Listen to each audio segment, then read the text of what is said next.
Alright, let's just jump right into it, building the deck. Now we see up here we got some really cool tools for making the deck. So here, deck strength, I would just ignore this thing. I don't really think, you know, okay, yep. There you go. This is great though, it's giving tips for beginners on how to make a good deck. It's true, out of a 40 card deck, you'd probably want to have somewhere between, I would say 16 to 18 lands, but 17 to 18 makes sense. Some creatures, no more than 2 colors, whatever. I'm going to do whatever I want. I'm going to do whatever I want. And wait, you know, I'll play and see what happens. So right off the bat, you can sort through here and adjust the colors, cards of a certain color. And we will see, like, alright, white. It's got some garbage cards up at the top here. We got some, like, mediocre flyers. You know, there's decent cards in here, too. Sentinel, not so great. 3 for 2/1. Especially because there's no real way to pump these things. I definitely don't have any slivers. Won't be doing that. Sarah Angel's cool. Sarah Angel's cool. This Angel's cool. I feel like I need to do green. And look, red's not bad either. Tectonic Rift, I don't see being great. This Mulehorn guy, I do have Advocate of the Beast. He does require 2 red. But here we got 4. We have 4 shocks, ladies and gentlemen. I feel like it would just be stupid not to run 4 shocks and possibly that Beast guy. Possibly Active Treason. Let's look at green. Green, we got some great cards I actually need to keep. Rampant Growths are going to be color fixing cards, right? These are the cards. Oh, can I not zoom in on them while they're down here? Search your library for a basic landing card and put it onto the battlefield. So it's ramp and it's color fixing. That's absolutely great. We have these ballasts, which again, not super impressive, but 4 for 4/4 is not bad. Certainly going into my deck.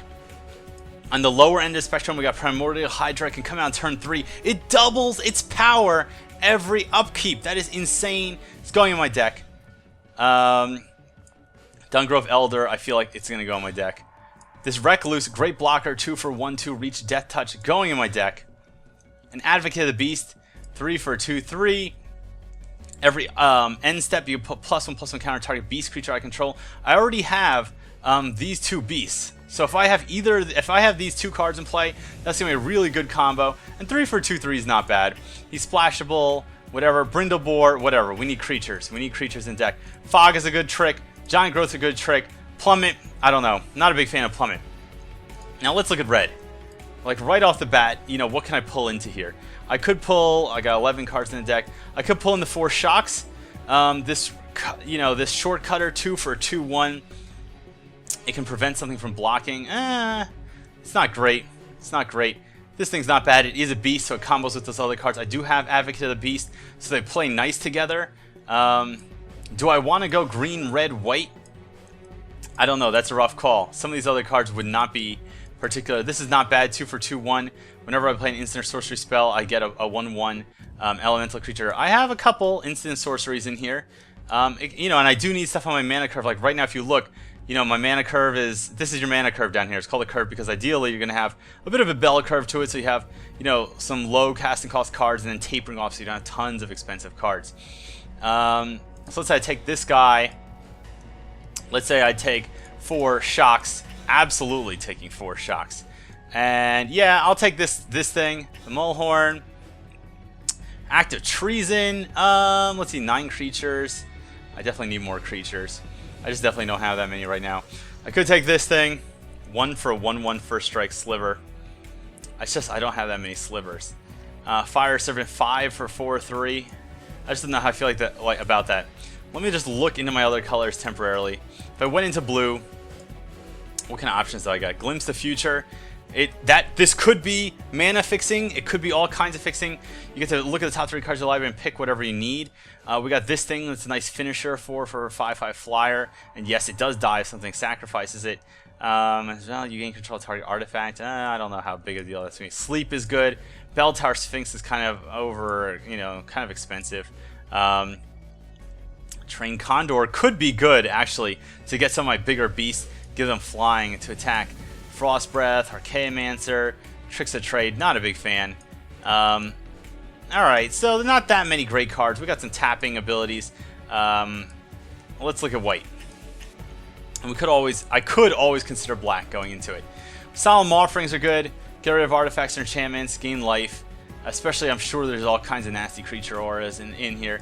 Safe Passage is basically similar to Fog, except it also protects your creatures. Master Diversion is not bad. Tap things they control. Pacifism's good. Sentinel Sliver is not bad. Even just by himself, he's not bad. 2 for 2/2 Vigilance, not bad. Suntail Hawk is not bad. You know, I think I'm going to go with the green, red, white, because we got Condemn in here. This is removal, put target attacking creature in the bottom of its owner's library, taking that. Taking Pacifism, that's removal. Do I like this guy? 2 for 2/2, he could destroy enchantment. Yep, sure, why not? If they have enchantments, it's good. 3 for an 0/3, that becomes, I'll consider it. Sentinel Sliver is good. Boom, taking this thing. 11 creatures, 21 cards. I really need to come up to like 23 cards or so. I don't like any of these Griffins. I don't like any of this other stuff. How many creatures? I could still need more creatures here. 3 for 1/3 Flying Vigilance. I want to go for the beatdown, so we're gonna put this guy so they can't block. We're gonna put a Serra Angel in this shit. Do I really want a 7-mana Angel? It is a 5/6 flyer, but now I still need land. I only have 23 cards in my deck.